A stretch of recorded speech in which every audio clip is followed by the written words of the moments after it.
Shalom, amados, hemos tenido a bien empezar la enseñanza.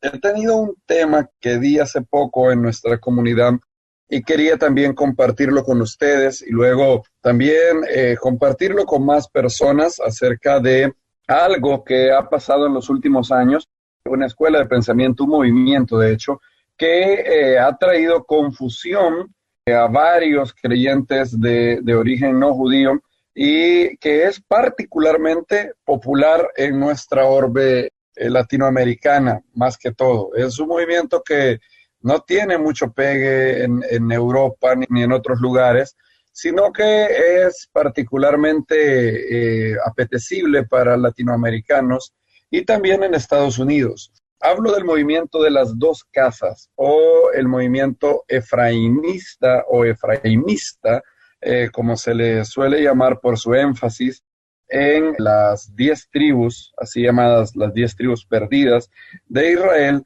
que tenían como capital a Samaria y que es llamada por los profetas, tanto Ezequiel, Jeremías, Oseas, como Casa de Israel, las 10 tribus del norte con su capital en Samaria, y Casa de Judá, como refiriéndose al reino de la casa de David, constituida por Benjamín, Judá y los levitas, ¿verdad? Este movimiento empezó hace unas décadas y creo que todos hemos oído más o menos de él. Si tienes tiempo en este movimiento de restauración de todas las cosas, llámale judaísmo mesiánico, mesianismo, como queramos llamarles, te encontrarás personas que te dirán que en realidad buena parte, si no todos, los que tenemos algún celo por la Torá, un amor por el hebreo, por el judaísmo, por Israel, en realidad somos descendientes de las 10 tribus del norte, de las 10 tribus norteñas, por eso se llama efrainismo. El efraimismo o efrainismo, se puede llamar de las dos maneras muchas veces, comparte por lo menos 3 asunciones básicas, es decir, cada submovimiento dentro del efraimismo tiene otro tipo de asunciones, cosas que ellos asumen, pero todos particularmente comparten 3. Pueden haber más, pero hay 3 fundacionales. El primero es, Israel es compuesto de 12 tribus y las 10 tribus del norte que conformaban el reino de Efraín fueron totalmente expatriadas y están perdidas desde el año 722 antes de la era cristiana. Segunda asunción, todo creyente que se siente atraído a la Torá, al hebreo, a Israel, es en realidad un descendiente físico de las tribus de Israel, porque ¿quién más se sentiría atraído al hebreo, a Israel, al pueblo judío, sino un descendiente de Israel? Es decir, ¿cómo podríamos concebir que alguien que no tenga nada que ver genéticamente hablando con Israel se sienta atraído? Esta asunción es muy repetida. La habrán oído muchas veces en grupos afines a esta escuela de pensamiento. Y va más o menos así. Si escuchaste el Hatikva y sentiste bonito, sentiste que las lágrimas rodaban por tus mejillas, si tienes una atracción, no sé, bien extraña al hebreo, a las cosas de Israel, esto es debido a que eres Israel, eres parte de las 10 tribus del norte.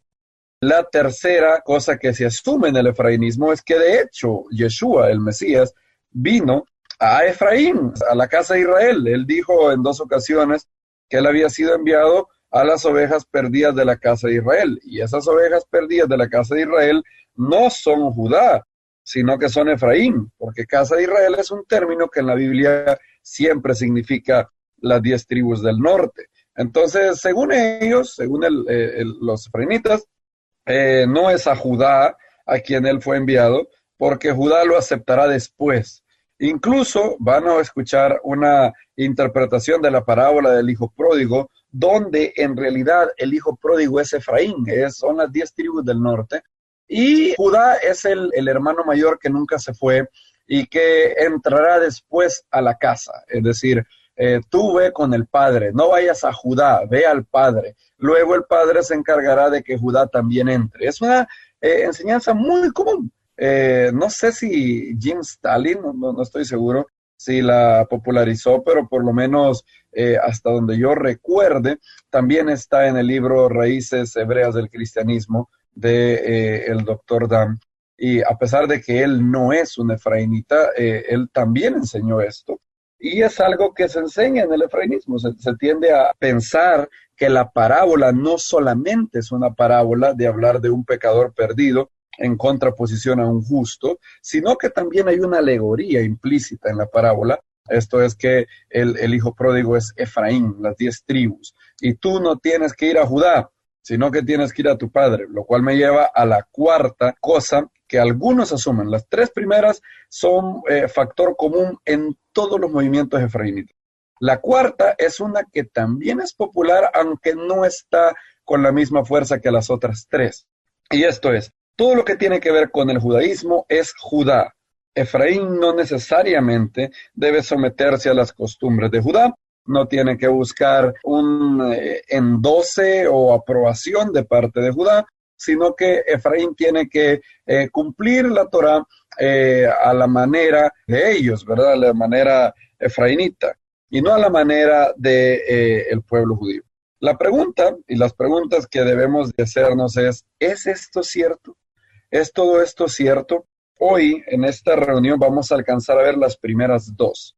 Vamos a tratar las primeras 2 asunciones que el movimiento efraínita hace, y veremos que las asunciones son una mezcla de verdades con mitad verdades que en el fondo terminan confundiendo porque terminan siendo mentiras. En la próxima enseñanza vamos a hablar de las otras 2. Vamos a ver algunas cosas. Los hechos son los siguientes. En el capítulo 12 del primer libro de Reyes se nos habla que 10 tribus son quitadas del hijo de Salomón, Roboam, y son dados a otra persona que se llama muy similar a él, se llama Jeroboam. De hecho, él era un siervo de Salomón. Entonces, desde ahí, el reino unificado que habían tenido David y Salomón se vuelve 2 reinos. Uno, el reino de Judá, con un rey llamado Roboam, con capital en Jerusalén, y el otro, Jeroboam, y el reino llamado Efraín, ¿verdad? Posteriormente, y con el paso del tiempo, Samaria se va a convertir en la capital de Efraín. En el año 722, antes de la era cristiana, el segundo libro de Reyes nos comenta en el capítulo 17, de hecho, la caída de Samaria y el cautiverio de Efraín. El cautiverio empezó con un rey asirio llamado Salmanasar, pero en la batalla, en el sitio, Salmanasar murió y tomó las riendas de esa batalla un rey llamado Sargón. Conocemos de Sargón por la historia secular. Era un rey asirio y fue el que terminó de llevar a cabo la expatriación de las 10 tribus. Ahora, el efrainismo tiende a enfatizar muchísimo ese acontecimiento, tanto así que algunos llegan a la noción errónea, de hecho, que la mayoría, es decir, una inmensa mayoría de descendientes de las 10 tribus fueron llevados hacia Asiria, y que como un todo, Israel o Efraín quedaron reducidos a la nada, con ciudades totalmente asoladas y otras cosas. Esto no es cierto históricamente. De hecho, el primer hecho en contra del efrainismo está en una vieja inscripción asiria, donde el mismo Sargón dice lo que pasó con las 10 tribus. Hay una inscripción donde Sargón dice lo siguiente: los habitantes de Samaria, que se pusieron de acuerdo con un rey hostil a mí, para no soportar servidumbre ni traer tributo a Asiria, e hicieron batalla. Peleé contra ellos con el poder de los grandes dioses, mis señores. Conté como despojo 27,280 gentes, junto con sus carros y dioses, en los que ellos confiaban. Eso es una inscripción que se ha encontrado como las palabras de Sargón II, y si ustedes se ponen a pensar, él cuenta cuánto es el número de personas que él deportó. Son 27,280. ¿Por qué esto es importante? Porque los eruditos estiman que en el Reino del Norte había un aproximado de 400,000 personas. Es decir, 400,000, cuando lo comparan con 27,280, no es ni siquiera la mitad, ni siquiera un número que llegue al 20% de la población. En otras palabras, el impacto de lo que Sargón hizo con Samaria no fue un impacto totalmente arrasador, sino que fue, como dice un autor muy famoso, la deportación fue un impacto mayoritariamente psicológico. Es decir, Samaria siendo arrasada por los asirios y viendo como príncipes los nobles son llevados. Entonces eso generó un desequilibrio en la nación y sí hubo un impacto, obviamente, y los profetas lo registran, pero no de la magnitud que el efrainismo señala. Fueron solamente 27,000 personas, las cuales Sargón cuenta. Incluso, si alguien argumentara que fueron más, es decir, Sargón contó quizás solo alguna parte o solo a lo de Samaria propiamente, pero no todo lo del Reino del Norte, incluso si fuera más, no llega a ser un número tan grande como el efrainismo quiere vender para los propósitos de su enseñanza. De hecho, como vemos más adelante tanto en la historia como también en la Biblia, los descendientes de las 10 tribus tuvieron uno de 3 destinos. El primer destino es que unos se quedaron ahí en Samaria, en todo el Reino del Norte, practicando una religión que era mezcla de adoración al Eterno con adoración pagana. Eso lo registra la Biblia en el segundo libro de los Reyes también, desde el capítulo 17 a 24 hasta el verso 41, donde dice, y trajo el rey de Asiria, gente de Babilonia, de Cuta, de Ava, de Hamad, de Sepharvaim, y los puso en las ciudades de Samaria, en lugar de los hijos de Israel. Poseyeron a Samaria y habitaron en sus ciudades. Esta gente que había venido de Cuta, Ava, Hamad, Sepharvaim, se mezclaron con los hijos de Israel del norte que aún quedaban y dieron fruto a un pueblo que es mitad cuteo y mitad israelita. A ellos luego se les va a llamar los samaritanos. Veremos de ello un poco más en la enseñanza número 2, pero los samaritanos vienen de esta mezcla de israelitas con cuteos, por eso en el Talmud se les suele llamar los cuteos. ¿Qué hicieron ellos? Bien, ellos tenían una especie de religión sincretista, era mezcla de adoración a Hashem con mezcla de dioses paganos, como le dice el verso 32 del capítulo 17 del segundo libro de Reyes. Temían a Adonai y hicieron del bajo pueblo sacerdotes de los lugares altos que sacrificaron para ellos en los templos de los lugares altos. Temían a Adonai y honraban a sus dioses, según la costumbre de las naciones donde habían sido trasladados. Hasta hoy hacen como antes, ni temen a Adonai, ni guardan su estatuto, ni su ordenanza, ni hacen según la ley, con los cuales Adonai había dicho, ni hacen según la ley los mandamientos que prescribió Adonai a los hijos de Jacob, al cual puso el nombre de Israel, con los cuales Adonai había hecho pacto, y las mandó diciendo, no temeréis a otros dioses, ni los adoréis, ni les serviréis, ni les haréis sacerdotes. El verso 41 hace una buena resumen de todo lo que pasó con los samaritanos. Así, temieron a Adonai aquellas gentes y al mismo tiempo sirvieron a sus ídolos, y también sus hijos y sus nietos, según como hicieron sus padres, así hacen hasta hoy, dice el escritor sagrado. En otras palabras, el primer destino de varios de los descendientes de Efraín fue quedarse en la tierra, y en la tierra siguieron adorando dioses paganos y también al Eterno. Eran una especie de mezcla rara.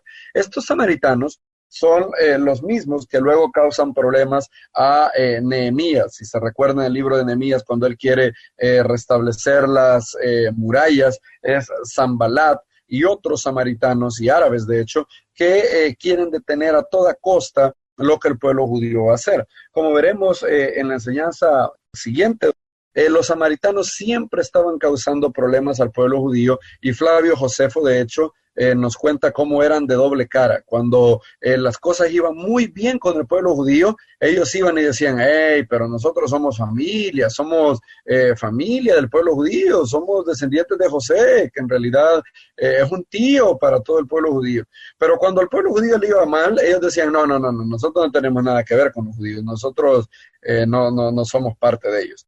Y hacían cosas muy feas a los galileos que iban en un peregrinaje desde Galilea a Judea para adorar en Jerusalén. Hacían cosas muy feas. Tanto es así que los hijos de Zebedeo, Juan y Jacobo, un día le dijeron a Yeshua, porque no los aceptaron en una ciudad samaritana, ellos le dijeron, ¿quieres que oremos como Elías oró para que descienda fuego del cielo para ellos?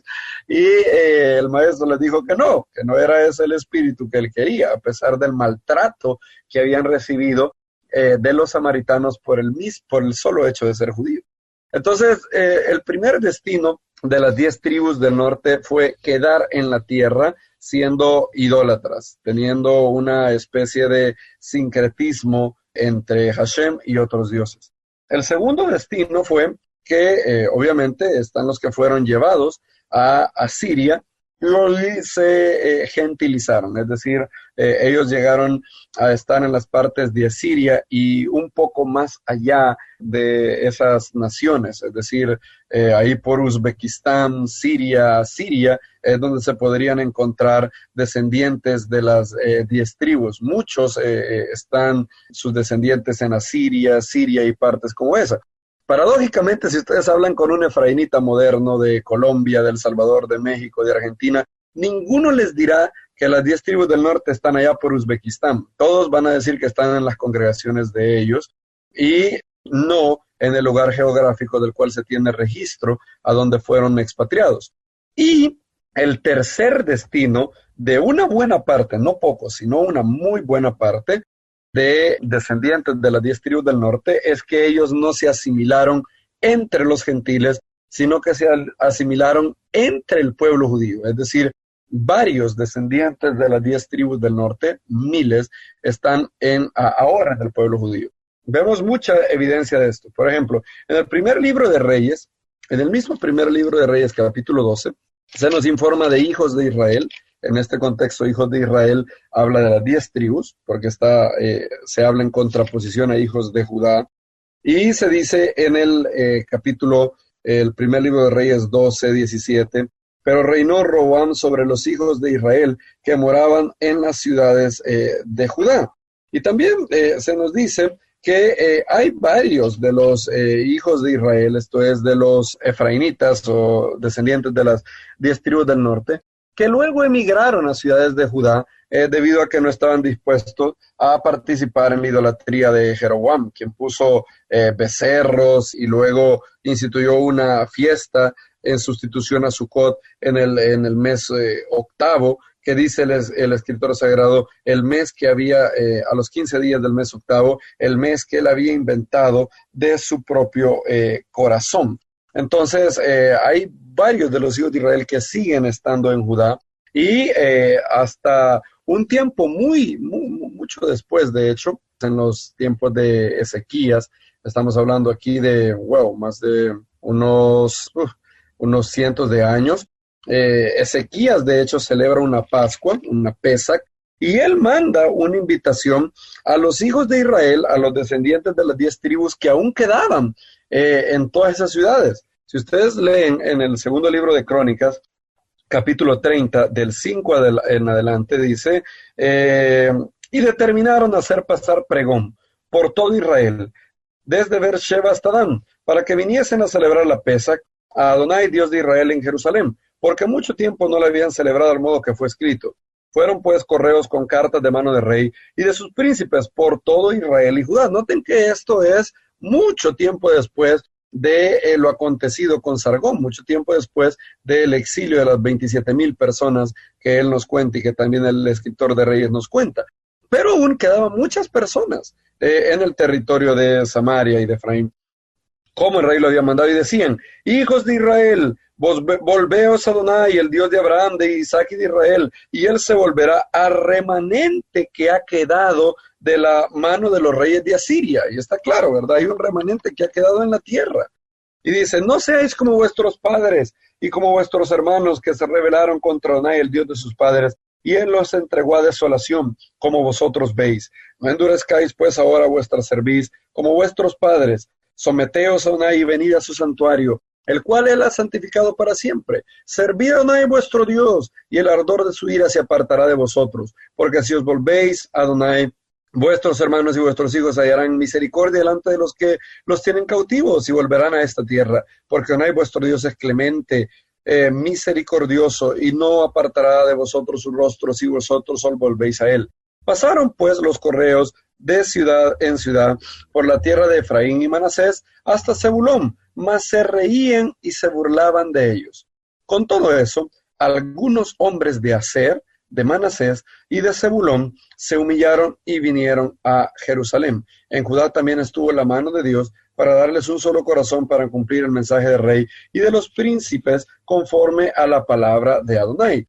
Como vemos, gente de las siguientes tribus, Aser, Manasés y Zabulón, vinieron a estar en Judá. De hecho, ellos luego se mezclaron con parte del pueblo judío y hoy sus descendientes están en lo que hoy se conoce como el pueblo judío. Más adelante, en el segundo libro de Crónicas, capítulo 34, también se nos vuelve a hablar de los descendientes de las 10 tribus. Dice el capítulo 34 del 5 al 6. Esto ahora es en el reinado de Josías. Quemó además los huesos de los sacerdotes sobre sus altares y limpió a Judá y a Jerusalén. Lo mismo hizo en las ciudades de Manasés, Efraín, Simeón y Neftalí, en los lugares asolados alrededor. Hay también descendientes de esas tribus dentro del pueblo judío. Si ustedes siguen leyendo, en el 34:9 del segundo libro de Crónicas, se habla del hallazgo del libro de la ley. Dice, bueno, desde el 8 lo voy a leer. A los 18 años de su reinado, el rey Josías, después de haber limpiado la tierra y la casa, envió a Safán, hijo de Azalía, a Masías, gobernador de la ciudad, y a Joa, hijo de Joacás, canciller, para que reparasen la casa de Adonai su Dios. Vinieron estos al sumo sacerdote Hilquías, y dieron el dinero que habían sido traído a la casa de Adonai, que los levitas que guardaban la puerta habían recogido de manos de Manasés y de Efraín, y de todo el remanente de Israel, y de todo Judá y Benjamín, y de los habitantes de Jerusalén. Si hacen cuentas, llegaremos al siguiente número. ¿Cuántas tribus entonces luego volvieron al pueblo judío? Obviamente no en su totalidad, pero en un buen número, una restauración parcial, obviamente, de estas tribus. Estamos hablando de Judá, es compuesta por Judá y Benjamín. También hay levitas ahí, por obvias razones. Si ustedes ven, los sacerdotes levitas no tenían muy buenas relaciones con el rey de Israel, debido a que el rey de Israel instituyó sacerdotes que no eran de la descendencia de Aarón. Entonces la mayoría de levitas está en Judá, son 3 tribus. Si a eso le añaden que la tribu de Simeón también había perdido muchísimo territorio y se había casi fundido o asimilado en Judá, conforme a la profecía que Jacob había dado a Simeón y a Leví, que él los iba a dispersar en Israel, llevaríamos 4 tribus. A eso súmenle lo que pasó con Ezequías, varios de la tribu de Aser, 5, de Manasés, 6, de Zebulón, 7, volvieron a Jerusalén. Aparte de eso, Josías nos informa que también habían muchos de la tribu de Efraín, ¿verdad? Entonces llegamos a 8 de 12. En el pueblo judío, por la misma admisión, solo utilizando Reyes y Crónicas, sabemos que 8 de 12 tribus están hoy dentro del pueblo judío. De hecho, eso es lo que también se registra en la tradición judía. En Tosefta o Tosafot, a Gitín 36a, se dice que durante el periodo del segundo templo habían representantes de las 12 tribus de Israel dentro del pueblo judío. Eso está en Gitín 36a, en el Tosafot, Tosefta de Gitín 36a. Se dice que habían miembros de las 12 tribus de Israel dentro del pueblo judío, es decir, una buena parte, y esto no es dicho muchas veces en el movimiento efraínita. La mayoría de efraínitas piensa que hoy en día todo el pueblo judío que existe es ya sea levita, de Judá o de Benjamín, y no es cierto, hay muchísimos, miles de descendientes de las otras tribus. Tanto es así que en los escritos apostólicos, ya en la época de nuestro maestro, Pablo dice lo siguiente en Hechos 26 del 5 en adelante, cuando él está delante de Agripa, dice, los cuales también saben que yo desde el principio, si quieren testificarlo, conforme a la más rigurosa secta de nuestra religión, viví fariseo. Y ahora, por la esperanza de la promesa que hizo Dios a nuestros padres, soy llamado a juicio. Promesa, cuyo cumplimiento esperan que han de alcanzar nuestras 12 tribus, sirviendo constantemente a Dios de día y de noche. Por esta esperanza, oh rey Agripa, soy excusado por los judíos. En otras palabras, Pablo dice que las 12 tribus de Israel esperan alcanzar esa promesa sirviendo a Elohim de día y de noche. Para Pablo está claro que dentro del pueblo judío del siglo I hay una representación de las 12 tribus de Israel. Por eso es que cuando Pedro escribe a judíos creyentes en Yeshua, él lo hace con estas palabras: Pedro, apóstol de Yeshua el Mesías, a los expatriados de la dispersión en Ponto, Galacia, Capadocia, Asia y Bitinia. Y si no está claro, Jacobo, cuando escribe a judíos, es decir, esta es una carta con destinatarios físicos que van a recibir esta carta y copia de esta carta, es decir, no son personas gentilizadas ni paganas ni nada por el estilo, no son israelitas paganizados, son judíos creyentes en Yeshua que Jacobo escribe. Jacobo escribe en la carta de Jacobo, o Santiago como se le ha llamado en las Biblias castellanas, Jacobo, siervo de Dios y del Señor Yeshua el Mesías, a las 12 tribus en la dispersión, Shalom. En otras palabras, las 12 tribus, Jacobo las ve como que el pueblo judío tiene parte de las 12 tribus. De otra manera, no hubiera escrito a las 12 tribus. La mayoría de efraínitas piensa que Jacobo estaba haciendo algo como escribir a 12 tribus que él tenía la fe que alguna vez regresarían. Recuerden que Jacobo está escribiendo una carta. Una carta tiene un remitente y destinatarios físicos, rastreables, que la van a recibir. ¿De dónde eran estas personas?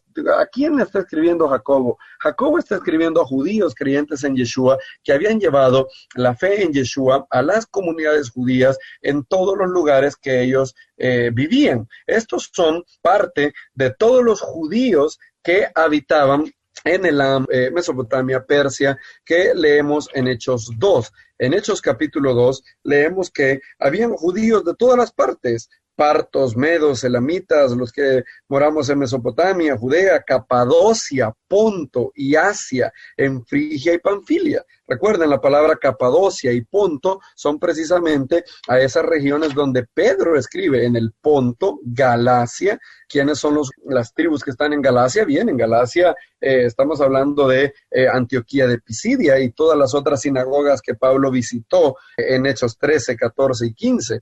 Y luego habla de Asia y Bitinia, otros lugares que tenían una gran concentración de judíos. En otras palabras, no es cierto que las 10 tribus, que todos y cada uno de los descendientes de las 10 tribus del norte se perdieron. Hay muchos de ellos que no fueron asimilados entre los gentiles, sino que todo lo contrario, se asimilaron entre el pueblo judío, debido a que los babilonios y los persas no hacían ninguna distinción tribal. Después del cautiverio babilónico, a todo aquel que habitaba en el territorio de Judá, luego los romanos le llamarían Judea, a todo aquel que habitaba en Judea se le llamaba judío, independientemente de cuál de las 12 tribus de Israel había nacido. Cuando Pilato pone aquí Yeshua el Nazareno, el rey de los judíos, él estaba escribiendo no el rey de una religión, el rey de una área, el rey de una nación, ¿verdad? La nación de Judea.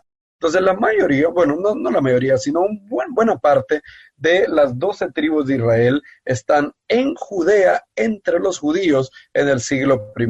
Claro, los profetas hablan de que va a haber una restauración total de las 10 tribus del norte en los días del Mesías, y esa restauración total va a ser hecha por el Mesías en persona, es decir, será el Mesías el que va a revelar si alguien es descendiente de las 12 tribus o no, como lo veremos más adelante en la próxima enseñanza. Pero hay muchos de las tribus del norte que están en el pueblo judío. Entonces es falso la primera asunción efraínita de que las 10 tribus fueron totalmente expatriadas y están perdidas. Hay varias tribus perdidas en el pueblo judío hoy, perdidas en el sentido de que no saben a qué tribu pertenecen, pero no en el sentido de ser paganos, son parte del pueblo judío. Y por eso leemos incluso en el Talmud de un rabino al cual se le conocía como el Medo, es decir, porque él era descendiente de una de las 10 tribus del norte. Y él era un rabino judío. Judío es otra de las malinterpretaciones o los malentendidos efraínitas. La gente piensa que cuando se habla de judío, se habla de descendiente de Judá. No es así. Cuando se habla de judío, es un descendiente de cualquier israelita que regresó después del cautiverio babilónico, independientemente de la tribu que pertenezca, pero que estaba en Judea, en Judá. Por eso se habla en los libros de Esther, Zacarías, Ageo, se habla de judíos sin especificar qué tribu pertenecen. De hecho, por ejemplo, en el año que nació nuestro maestro Yeshua en el templo, había una judía que era de la tribu de Aser. Su nombre era Hanna, como se nos dice en Lucas 2:36. Estaba ahí también Ana, profetisa, hija de Fanuel, de la tribu de Asher, de edad muy avanzada, pues había vivido con su marido 7 años desde su virginidad y era viuda hace 84 años. Y no se apartaba del templo, sirviendo de noche y de día con ayunos y oraciones. Recuerden la palabra sirviendo de noche y de día. ¿Dónde han oído eso antes? Exactamente en el verso que leímos de Pablo. Las 12 tribus están sirviendo de día y de noche a Dios. Es decir, hay descendientes de las 12 tribus dentro del pueblo judío.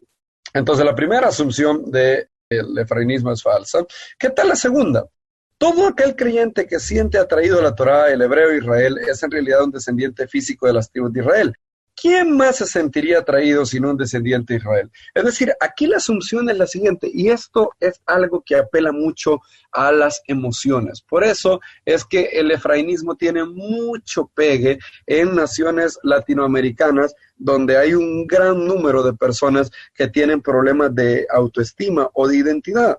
Si tú te vas a una iglesia cristiana, tú eres un cristiano, ¿verdad? Y eres un peruano, colombiano, ecuatoriano, salvadoreño, mexicano.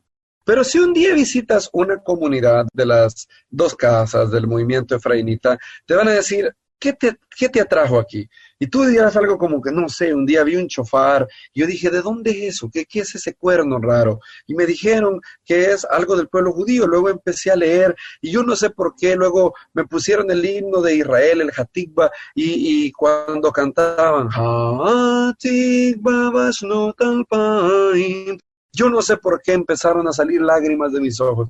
Entonces, en estas congregaciones te dirán algo como que, ¿sabes por qué? Es porque bienvenido a casa, hermano. Tú eres parte de las tribus de Israel. Tú eres de verdad un descendiente de las 10 tribus del norte. Entonces, imagínate la elevación de estatus.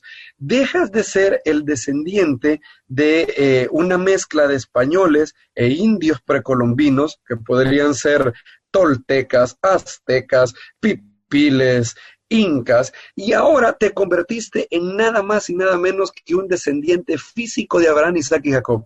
Claro que es todo un movimiento que tiene mucho sentido en Latinoamérica. Por eso no pega en Europa. En Latinoamérica va a pegar mucho porque todos aquellos que andan buscando estatus, que andan buscando ser alguien, que andan con problemas de identidad y de estima, ¡wow! Lo transformaste de ex azteca, ex tolteca, ex inca, ahora un descendiente de Abraham, Isaac y Jacob. ¿Y quién no va a querer ser descendiente físico de Abraham, Isaac y Jacob, verdad?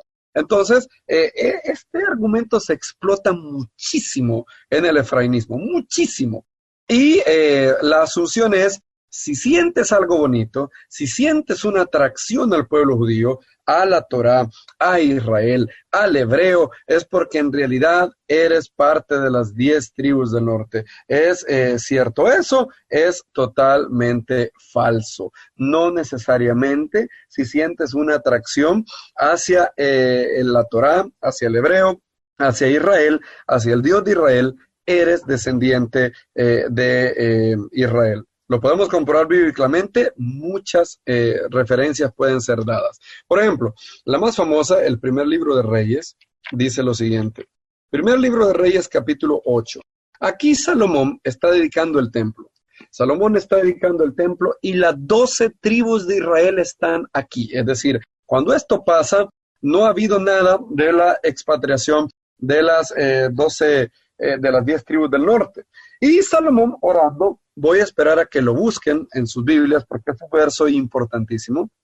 Salomón orando dice lo siguiente, en el verso del 8 al 41, vamos a leer del 41 al 42 y luego el 43. Es más, para hacerlo más participativo me gustaría que alguien me ayudara. Quiero que un hermano me lea el verso 41, luego otro hermano el capítulo 42 y luego si hay una hermana entre nosotros, que esa hermana lea el verso 43.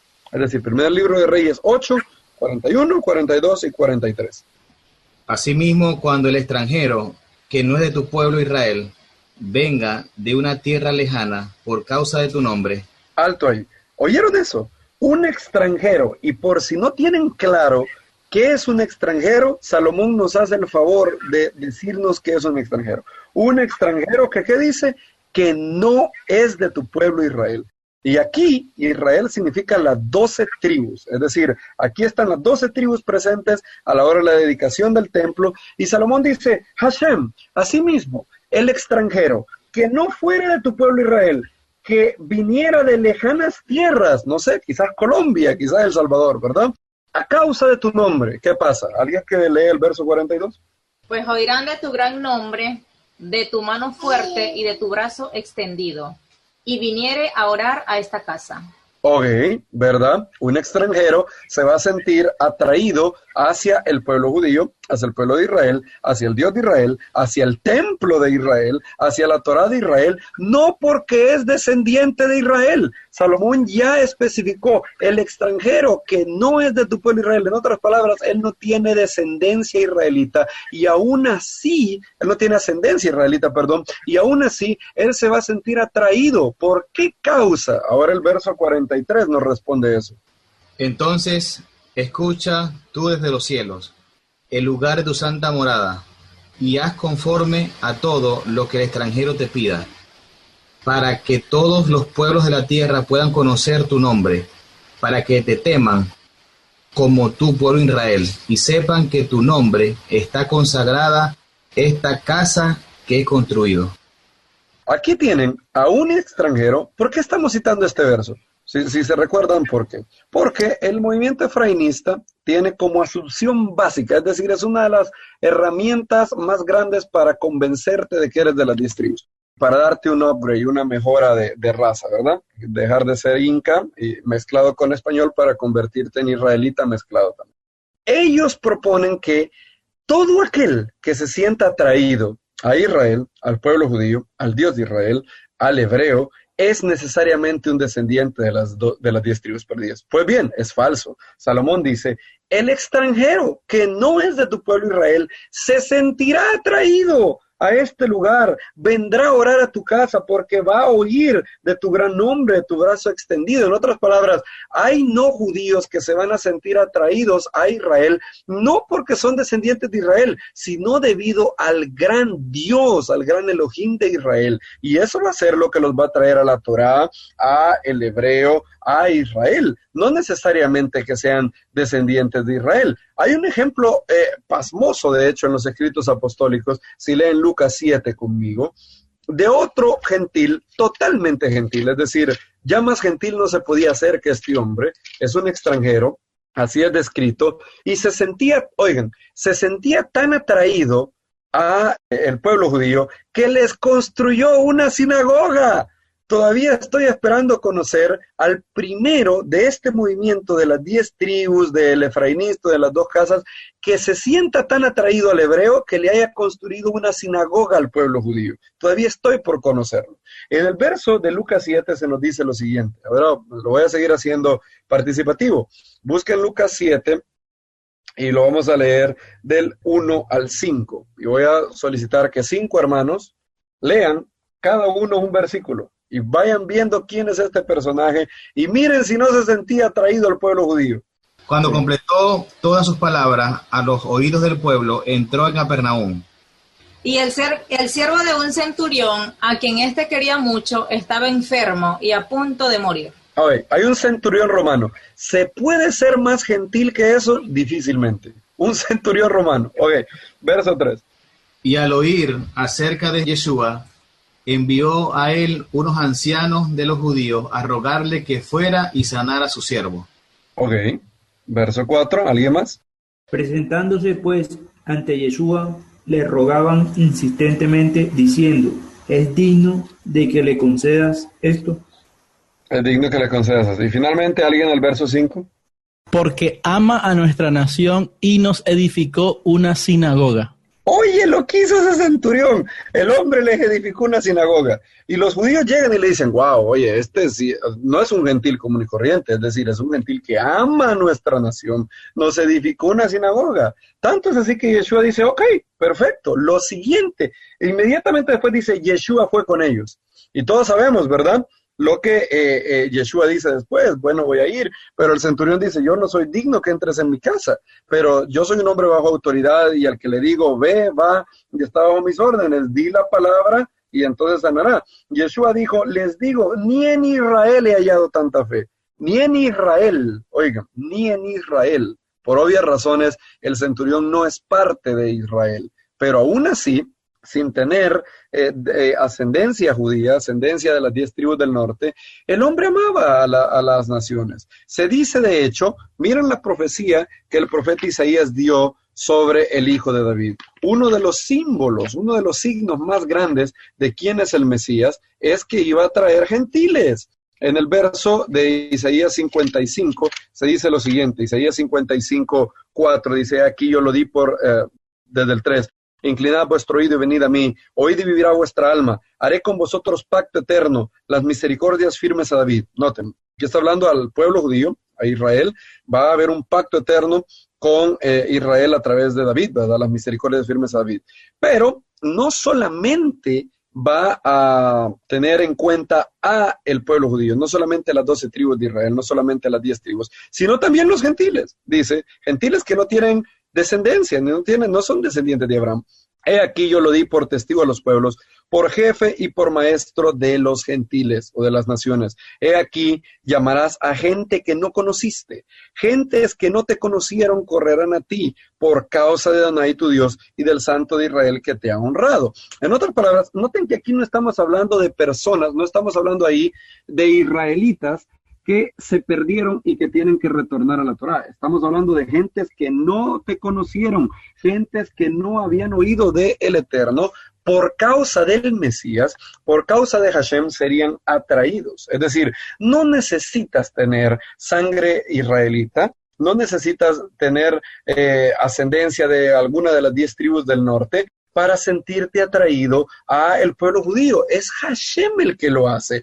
Obviamente que un creyente se va a sentir atraído al hebreo. ¿Por qué? ¿Porque es descendiente de las 10 tribus? No, porque el hebreo es la lengua santa en la cual fue escrita el Tanaj. Obviamente que un creyente gentil se va a sentir atraído a Israel. ¿Por qué? Porque, bueno, Israel es la nación sacerdotal que el Dios de Israel escogió, el Dios de toda carne escogió. Obviamente, todo creyente va a sentirse atraído a la tierra de Israel debido a que en esa tierra se escribieron la mayoría de las páginas de nuestra Biblia y el destino del mundo está ligado a esa tierra. Pero eso no quiere decir que si sientes bonito a la hora de oír el Hatikva, que si sientes bonito a la hora de oír un shofar, que si sientes bonito a la hora de oír a alguien hablar hebreo, seas necesariamente un descendiente de las 10 tribus.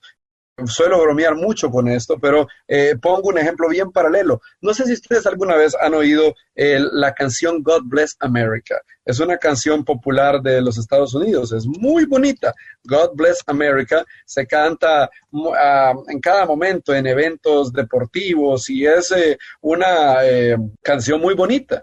Bien, yo suelo bromear cuando explico esto con mis amigos de la comunidad.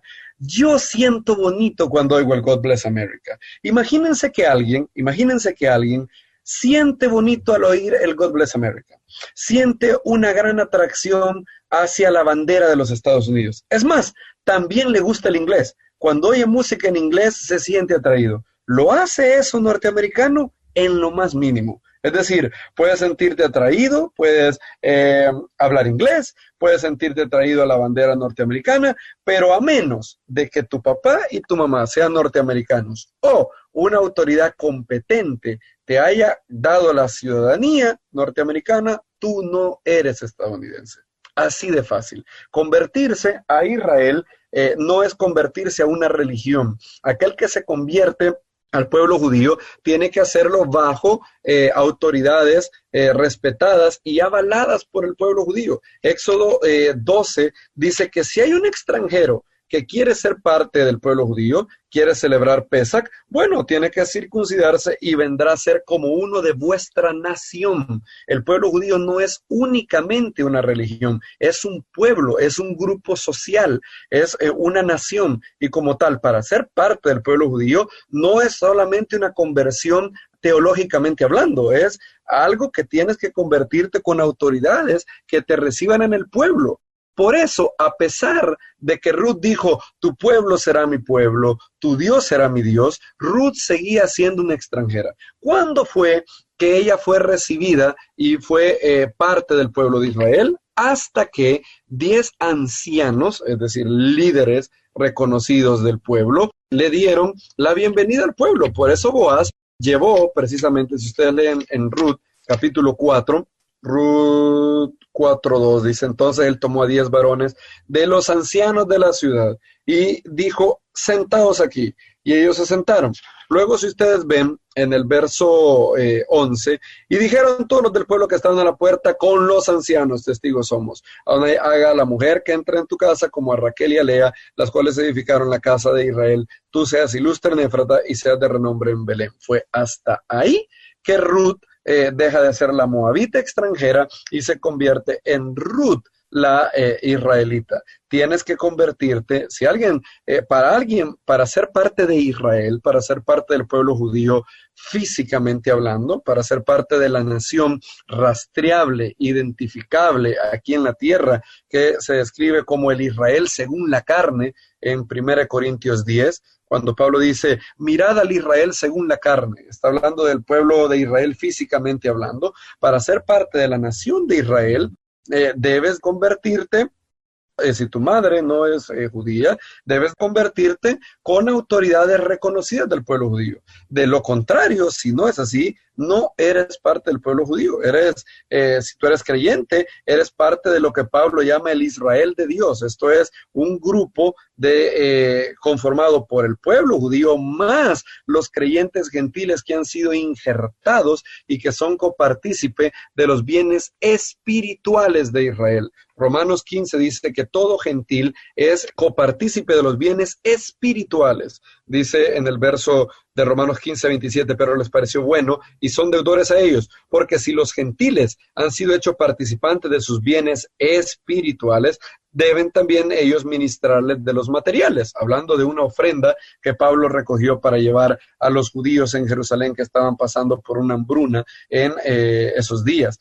Entonces, no necesariamente si tú te sientes atraído al pueblo judío, a Israel, al hebreo, a la Torá, eres parte de las 10 tribus. De hecho, se nos dice que en la era mesiánica, el libro del profeta Isaías, famoso pasaje, dice que vendrán muchos pueblos y dirán, venid, subamos al monte Adonai, a la casa del Dios de Jacob, nos enseñará sus caminos, caminaremos por sus sendas, de Sión saldrá la Torá, de Jerusalén la palabra de Adonai. En el verso de Isaías 11 se dice, acontecerá en aquel tiempo, 11 días, que la raíz de Isaí, la cual estará puesta por pendón a los pueblos, será buscada por las gentes, su habitación será gloriosa. Gentiles que no son descendientes de Israel buscarán al Mesías y al Dios de Israel, y el Mesías traerá redención a 3 grupos. Presta atención, verso 12. Levantará pendón a los gentiles, juntará a los desterrados de Israel, las 10 tribus del norte, y reunirá a los esparcidos de Judá de los 4 confines de la tierra. Las 3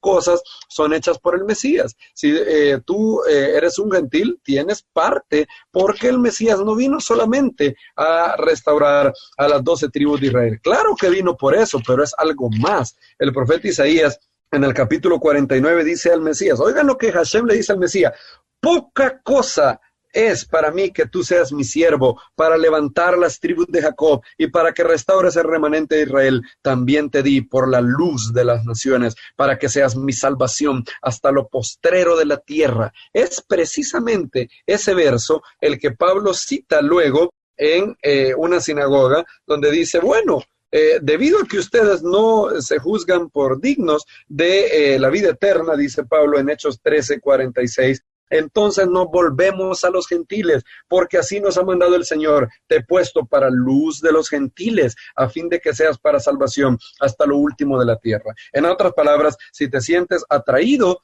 al pueblo judío, al hebreo, a la Torá, es muy probablemente porque eres un gentil que ha nacido de nuevo, tienes el espíritu del Dios de Israel, dado por los méritos del Rey de Israel, y que del cual está escrito en la Biblia, que es el libro del pueblo de Israel, y obviamente te vas a sentir atraído. Eso no te hace israelita, eso no te hace judío físicamente hablando, no necesariamente como Salomón lo anticipa, como también lo vemos en Lucas 7 y como lo vemos en varias de las profecías. La verdadera identidad, amados, no es en la posible sangre israelita que podrías tener.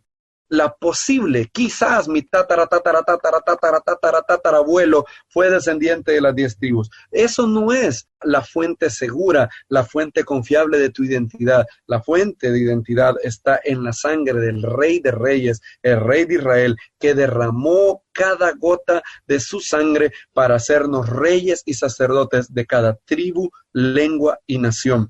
A él, como dice la carta de Pedro, la segunda carta de Pedro, en palabras, como dijo el apóstol, el Shaliach Shimon Kefa, Simón Pedro, antes bien, creced en la gracia y el conocimiento de nuestro Señor, Salvador, Yeshua el Mesías. A Él sea la gloria ahora y hasta el día de la eternidad. Amén y amén.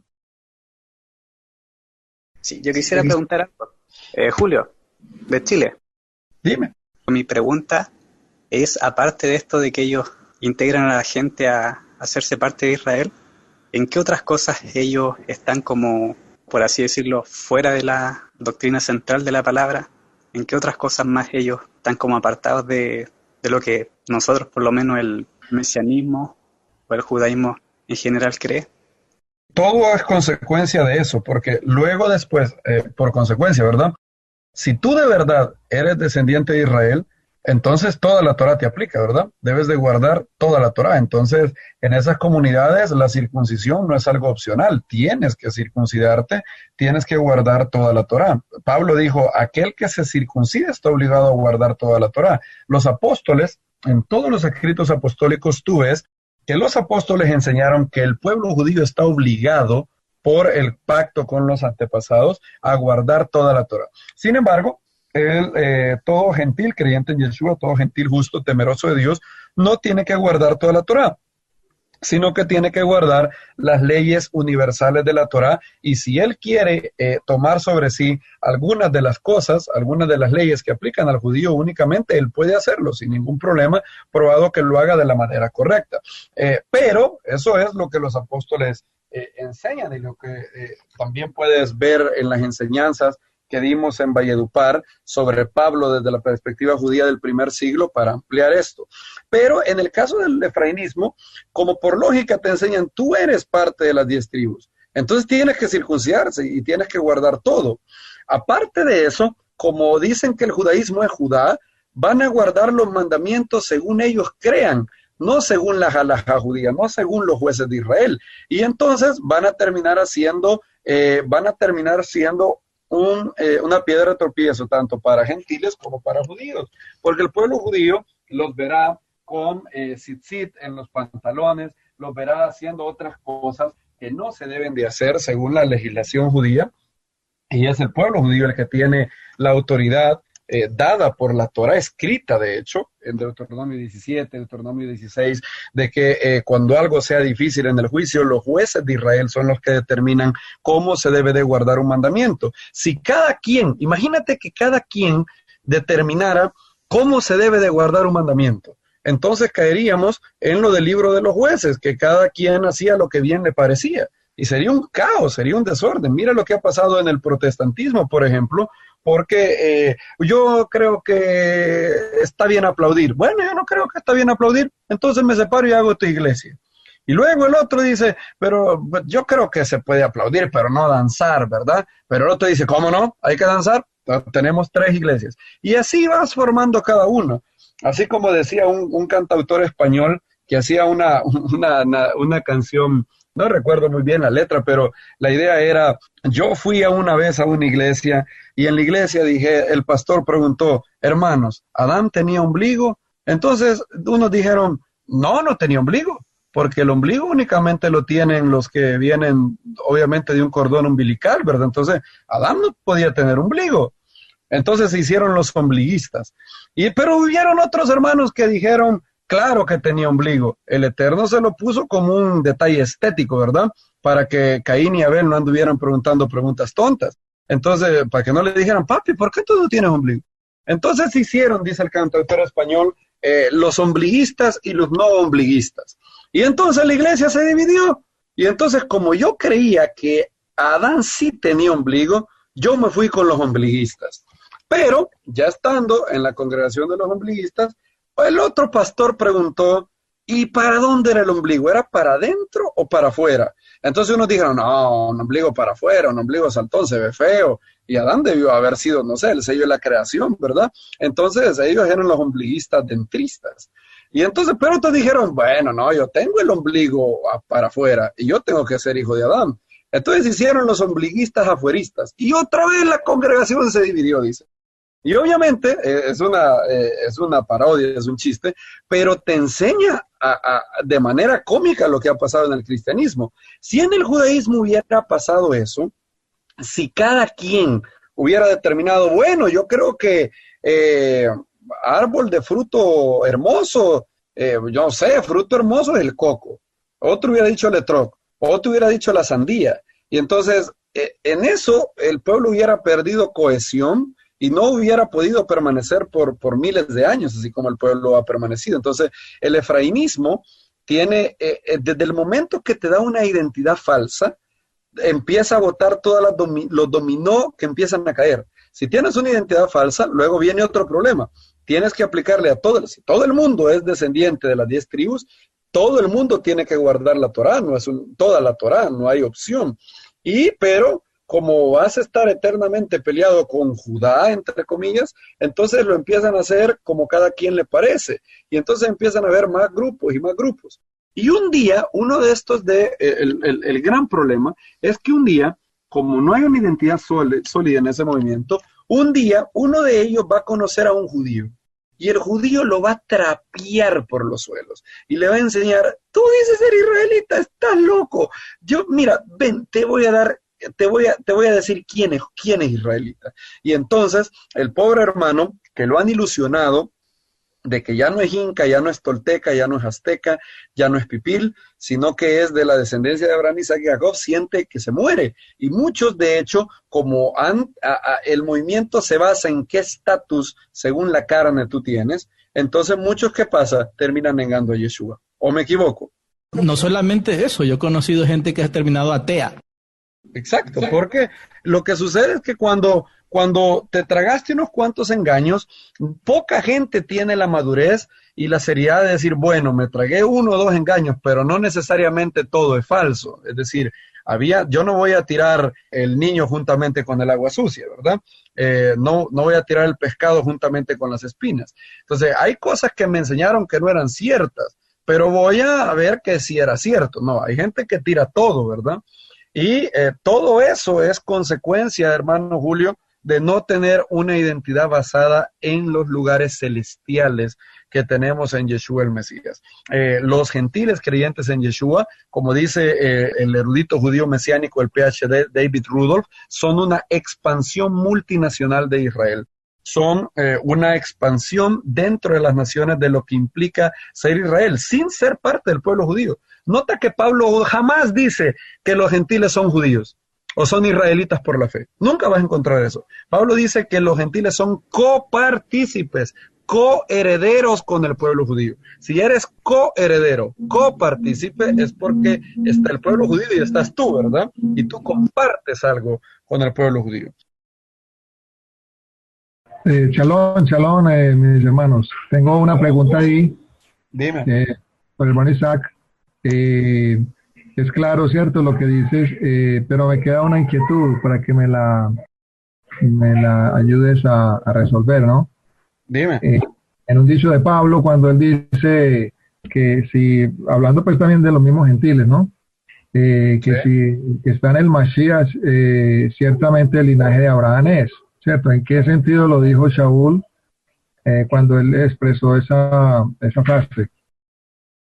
Sí, en el mismo sentido que se dice que somos linaje de Dios. Nadie cree que Hashem tiene genes físicos, ni líquido seminal, ni nada por el estilo. Cuando Pablo dice en Gálatas 3:29 que somos hijos de Abraham según la promesa, ¿a cuál promesa se refiere? Bien, a Abraham se le fue dada una promesa. De hecho, es parte, ese verso, pocos versos Pablo utiliza más que Génesis 12:3. En Génesis 12:3, Abraham recibe 2 promesas, bueno, recibe 7 de hecho, pero son 2, si en torno a la humanidad se refiere. Hashem le dice, haré de ti una gran nación. ¿Quién es esa nación? El pueblo de Israel, las 12 tribus. Y en ti, en tu simiente serán bendecidas todas las familias de la tierra. Todas las familias de la tierra. Nota que ahí todas las familias de la tierra significa toda la humanidad. Entonces, en ti serían bendecidas. Ahora, la palabra para bendecir es muy similar al hebreo de la Mishnah para injertar, ¿verdad? Y de ahí Pablo utiliza la analogía del injerto en el olivo. Ahora, ese injerto es una metáfora para enseñarte cómo tú puedes beneficiarte de algo sin ser parte de eso, ¿verdad? No debes de llevarla más allá. La metáfora busca probar una sola cosa. No es bueno presionar una metáfora hasta sus últimas consecuencias, porque si no puedes llegar a consecuencias descabelladas. Por ejemplo, como dije, creo que fue en Colombia, en Valledupar, que lo dije. Imagínate que alguien agarre la parábola del rico de la viuda y el juez injusto. ¿Cuál es el motivo de la parábola? Es, mira, tú tienes que orar sin cesar. ¿Por qué?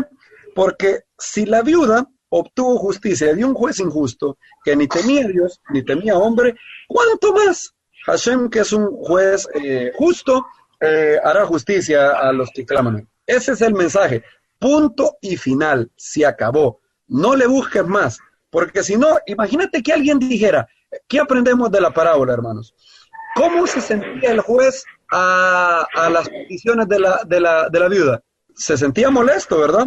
Se sentía importunado. Entonces, ¿qué aprendemos de la metáfora, hermanos? Bueno, que a Hashem no molestan nuestras oraciones. Tú podrías desprender eso de la metáfora, ¿verdad? De la parábola, si la llevas más allá. Ahora, la parábola y toda alegoría busca siempre probar un punto, luego te mueves. La metáfora del injerto busca probar que sin ser parte, físicamente hablando, de la nación de Israel, por los méritos, por la sangre de Yeshua, un gentil recibe, como dice más adelante Pablo en Romanos 15, porque mira que el efrainismo no cita Romanos 15, dice que eres copartícipe de los bienes espirituales. En otras palabras, debido a la sangre de Yeshua y debido a que el Espíritu del Eterno limpió tu corazón, todo bien espiritual del pueblo judío, tú eres copartícipe con él. Bien espiritual, nota bien lo que Pablo dice. Es decir, toda bendición espiritual para el pueblo judío es tuya debido a tu conexión con el Rey de los judíos. Esto es el Espíritu Santo en tu corazón, perdón de pecados, vida eterna, una relación con Hashem, cercanía con Él, todo eso es tuyo, es copartícipe, como dice Efesios 3:6. Entonces, cuando Pablo dice que eres hijo de Abraham según la promesa, es que has sido injertado espiritualmente en Abraham. no étnicamente, no físicamente, no nacionalmente. Nota que Pablo nunca te va a decir, y por eso ya eres judío. No es decir, todo eso debe tomarse como lo que Pablo pretendía. Es una manera de explicar tu relación con el pueblo judío, de cómo alguien que no es parte de puede ser copartícipe con. Él utiliza otra metáfora, que es la metáfora de la ciudadanía, ¿verdad? Yo contesté eso en mi comentario de la parashá Pinhas, y puedes buscar más información ahí también. También hice un PDF de 15 páginas que se llama Hechos 15:21, Romanos 2 y la ciudadanía de Efesios. Para hacerte bien fácil la cuestión, la palabra que Pablo utiliza cuando habla de ciudadanía es politeia, y es una palabra con la que Pablo estaba muy relacionada. Pablo tenía ciudadanía romana sin ser romano, ¿verdad? Él dice en Hechos 22 que él es ciudadano romano. En aquellos días, en los días de Pablo, el César, mira cómo Pablo hace la metáfora, el César, el rey de Roma, sin ser romano, te daba a ti, en ciertas ciudades, ciertos privilegios especiales. En otras palabras, si tú nacías en ciertas ciudades llamadas polis, tú de nacimiento tenías el estatus de ciudadano romano, sin ser romano. Y también podías tener ciudadanía romana comprándola, otra opción, o también siendo el descendiente de un esclavo emancipado por Roma. Es muy probable que Pablo lo obtuvo de esta forma, de la tercera manera. Entonces, mira cómo es la cosa. Tú, sin ser romano, eres un, por así decirlo, un no romano. En el caso de Pablo, él es judío, él es un no romano, pero él tiene ciudadanía romana. Como ciudadano romano, él tiene privilegios que otros no romanos no tienen. Por ejemplo, no puedes, a un ciudadano romano, no lo puedes azotar sin llevarlo a juicio primero. Un centurión romano te puede deshacer la espalda a latigazos si tú no eres ciudadano romano. Pero Pablo es ciudadano romano y dice, ¿puedes hacer esto a un ciudadano romano? ¿Puedes azotar a un ciudadano romano sin haber condenado? Cuando Pablo le dice eso al centurión, el centurión casi se muere del miedo, porque él sabe que Pablo, al tener ciudadanía romana, él tiene un estatus, tiene privilegios que otros no tienen. Entonces Pablo aplica exactamente la misma metáfora a un no judío creyente en Yeshua. Tú eres un no judío, así como Pablo es un no romano. Pero debido a que el rey no es rey de Roma, sino es rey de Israel, que ha dado ciudadanía celestial en el Israel de la era mesiánica, tú tienes ya privilegios espirituales que otros gentiles no tienes. ¿Se entiende la analogía, amado? Sí, amén. Por eso es que Pablo, nota que Pablo no es romano, de la igual manera que tú no eres judío. En otras palabras, tú podías tener ciudadanía romana sin ser romano. De igual manera, puedes tener ciudadanía en el Israel de la era mesiánica, en el Israel mesiánico, sin ser Israel, sin ser miembro de la nación judía, de la nación israelita. Daniel Lancaster, por ejemplo, comentando esto, dice, el reino de Israel será el poder imperial sobre todos los gentiles en la era mesiánica. Pablo veía a los gentiles creyentes en el Mesías como ciudadanos de ese futuro reino de Israel. A pesar de que no eran judíos, ellos obtenían ciudadanía en el Israel del reino. De igual manera en que los sujetos al imperio romano, como él mismo, podían obtener ciudadanía romana. En otras palabras, tanto el ejemplo, la metáfora del injerto, como la metáfora de la ciudadanía, son herramientas que Pablo utiliza para darte a entender cuál es tu relación espiritual con el pueblo judío mediante tu fe en el rey de los judíos, sin ser parte de. Nota que todas las dos metáforas presuponen que tú eres copartícipe, coheredero. Un buen ejemplo es nosotros puertorriqueños. Somos puertorriqueños, pero tenemos ciudadanía americana. Ese es un muy buen ejemplo, amado. Muy buen ejemplo. Tú sigues siendo puertorriqueño, pero tú tienes al nacer en Puerto Rico, bueno, corrígeme. Al nacer en Puerto Rico, si tú tienes un hijo, ¿él ya nace con visa, sí o no? Sí, ya es ciudadano americano, correcto. Exacto. Y eso no lo tenemos ni Kenner, ni yo, ni nadie. ¿Por qué razón es que tú tienes ese privilegio? Porque, bueno, el rey de los Estados Unidos, Donald Trump, el presidente de los Estados Unidos, decidió darle a Puerto Rico un estatus diferente. Es eso, amados, lo que nuestro amado Rey decidió darnos a todos los que hemos depositado nuestra fe en Él y hemos lavado nuestros pecados en su sangre. Tenemos el privilegio de que toda bendición que le fue prometida a los descendientes físicos de Abraham también es para nosotros. Baruch Hashem. Amén, Baruch Hashem. Baruch Hashem. Analicé una cosa hace tiempo, ¿no? Te decía, bueno, toda la Torá, los profetas, toda la Biblia hebrea, digamos, el Tanaj, siempre hace alusión a Israel como el pueblo judío, como el pueblo de Israel, como los descendientes de Abraham, Isaac y Jacob. Pero no veo ninguna de las 13, 14 cartas paulinas que él haga alusión a que los gentiles por algún lado les llame Israel. Es decir, yo pienso que por lo menos si escribe 13 cartas, debería haber algún indicio en algún lado de que a estos no judíos que están viniendo a la fe en el Mesías, Pablo les haga entender que son Israel. Es decir, no sé, no he encontrado una sola evidencia textual de que los no judíos hayan sido llamados por Pablo israelitas en el sentido de ser Israel, el pueblo de Dios, ¿verdad? Nunca un gentil creyente en Yeshua. Lo más cerca que Pablo llega es a decirte hijo de Abraham. Pero eso es por la promesa de que en ti serán benditas todas las familias de la tierra. En otras palabras, estás injertado en Abraham por la fe. Muchas veces él dice por la fe. Es decir, no por tus genes. No es que pasa una transacción genética y ahora ya eres hijo de Abraham en cuanto a la carne se refiere. Él está hablando de hijo de Abraham por la fe. Y sí, 3 cosas que Pablo nunca dice de un creyente gentil.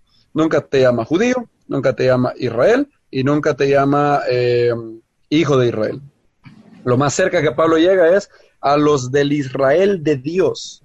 Ni oveja perdida tampoco, ni nada de eso. Ni oveja perdida de la casa, nada de eso.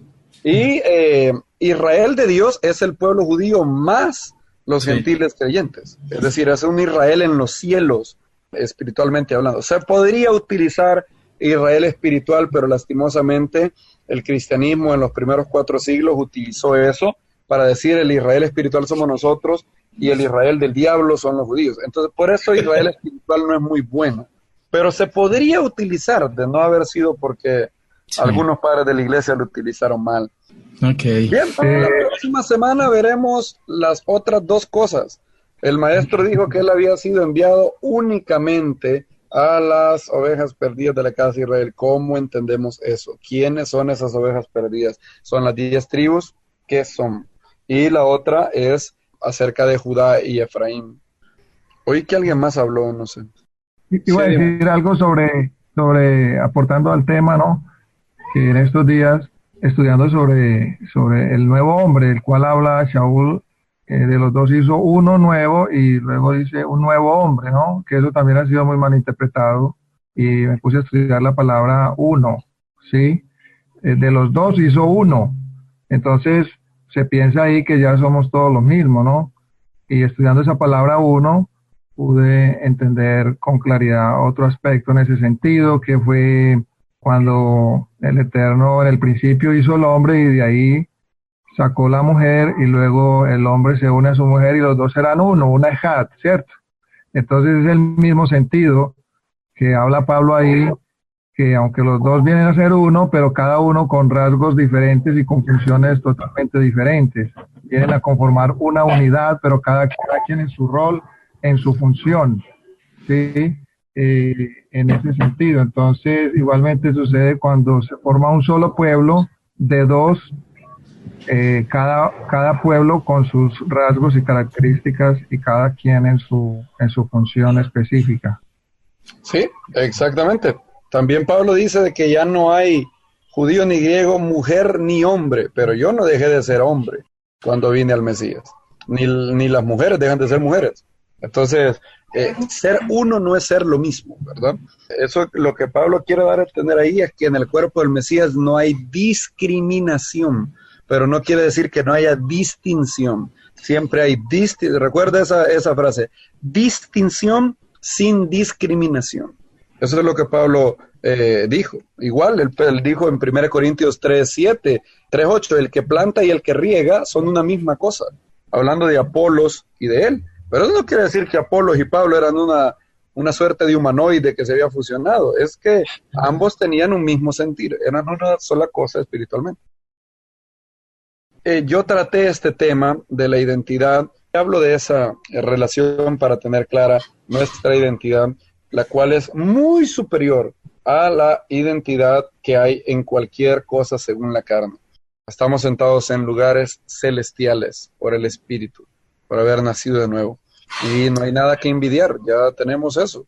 El pueblo judío tiene un rol, Hashem tiene un rol para judíos y para gentiles. Y hay roles que solamente los puede cumplir un judío. Y hay otros roles que solamente lo puede cumplir un gentil. Bien, creo que terminamos. Shalom, amados, que tengan una buena semana. Shalom, bendiciones.